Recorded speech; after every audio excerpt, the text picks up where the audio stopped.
Hey y'all, what is up? I am back to tell you guys about my kidney issues I had.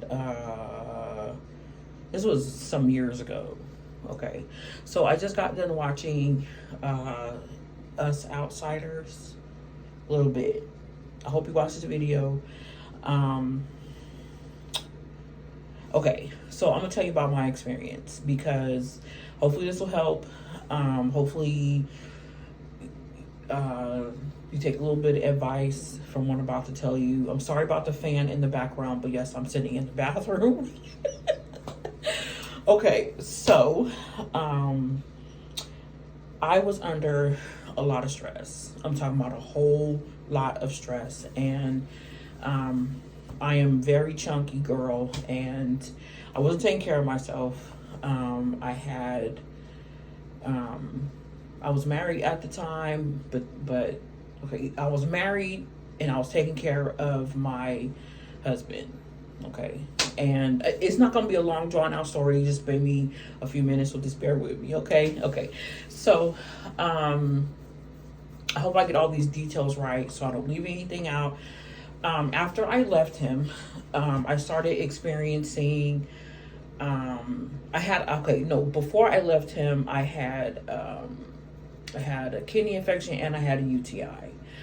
I was paying more attention to him than I was paying attention to myself. And I was, always eating potato chips, drinking Coca-Cola, and eating chocolate chip cookies. Okay, this is me being very honest.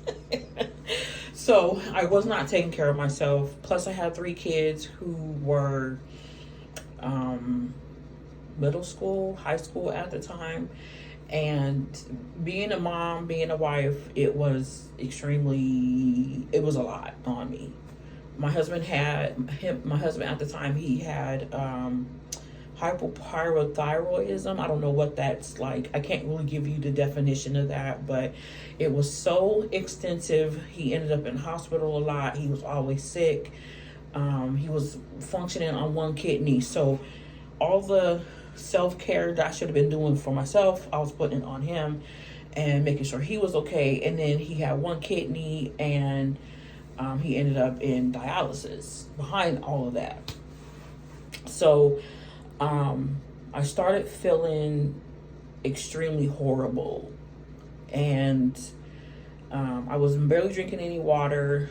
Vanilla Coke was my favorite thing to drink, and it got me to the point to where I was feeling extremely weak. So then like I said, I developed a kidney infection, and then I had a UTI. I was still drinking vanilla Coca-Cola while having a UTI.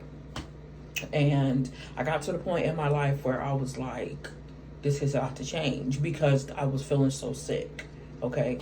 So then let me move forward past that. Once I left him, I had to move back in with my mom. And my mom was like, you need to take better care of yourself. So I ended up in the emergency room 3 times because it was just like, I just felt like things weren't I wasn't moving fast enough to take care of myself. Okay. So I was on a slow road to trying to get myself back in order. Okay. Going to the emergency room, it was 3 different times. And I found out that they did a CAT scan of my abdomen, and they found out that I had a kidney stone. The kidney stone was about that big. And this happened to me 3 different times. Okay.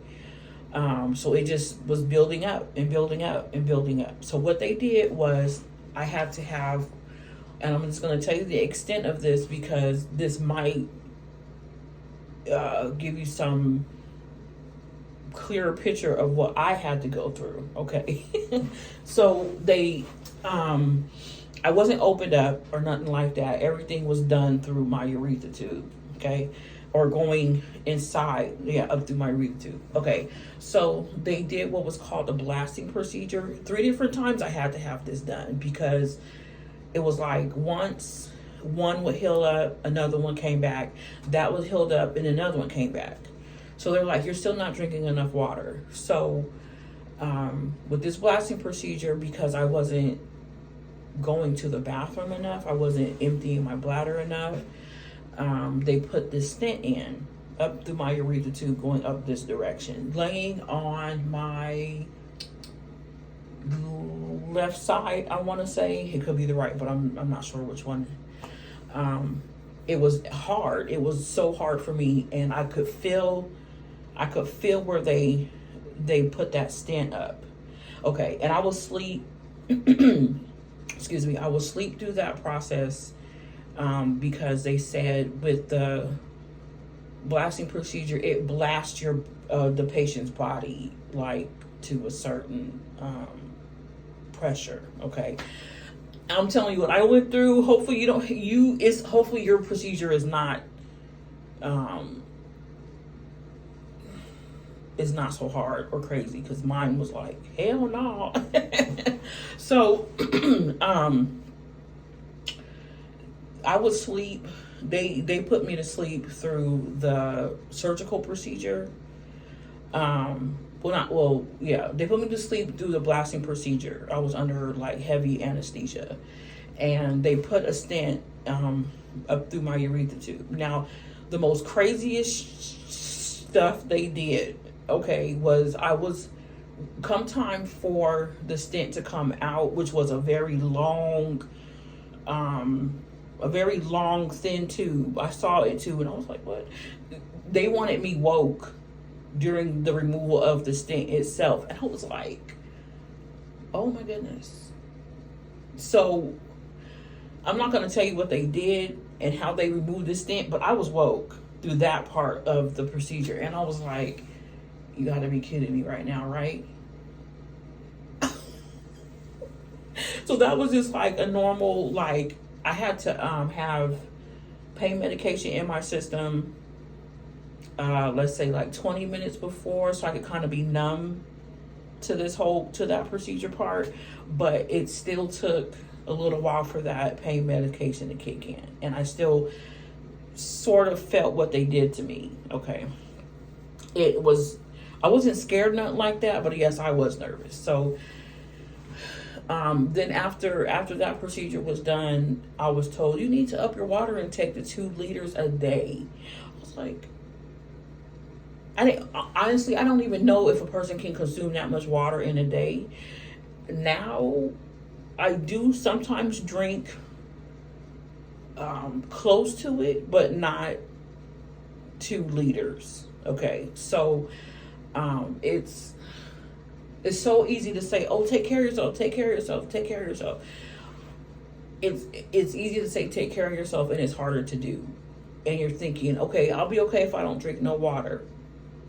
Absolutely not. I am borderline type 2 diabetic, and I've been diabetic for,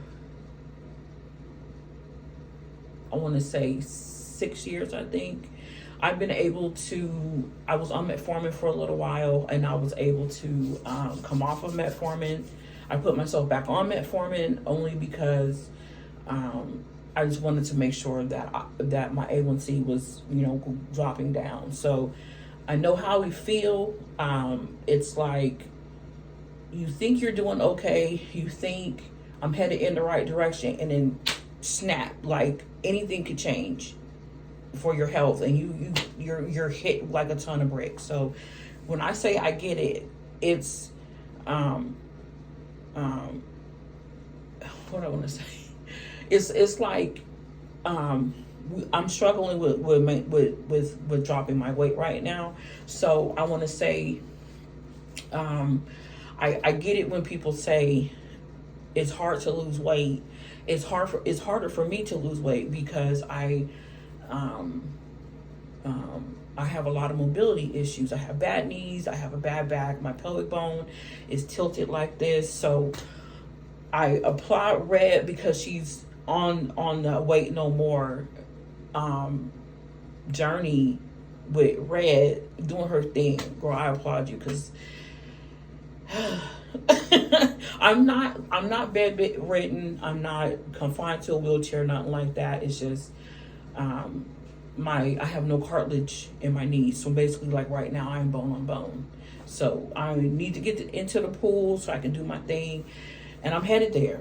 Okay, I'm headed there. I'm just not there yet. But I want to thank Red for putting this on to the point to where you showing people your progress and what you're doing. So, girl, I gotta give you your props, boo. That's real talk. So, anybody watching this, it's easier said than done. But then once your mind frame is changing, your mindset is changing, and all of that, like, you can do it.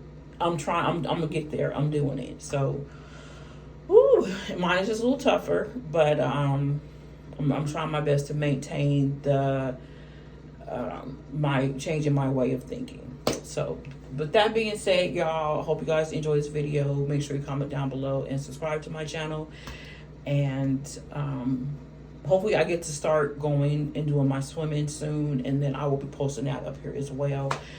And I will talk to you guys later.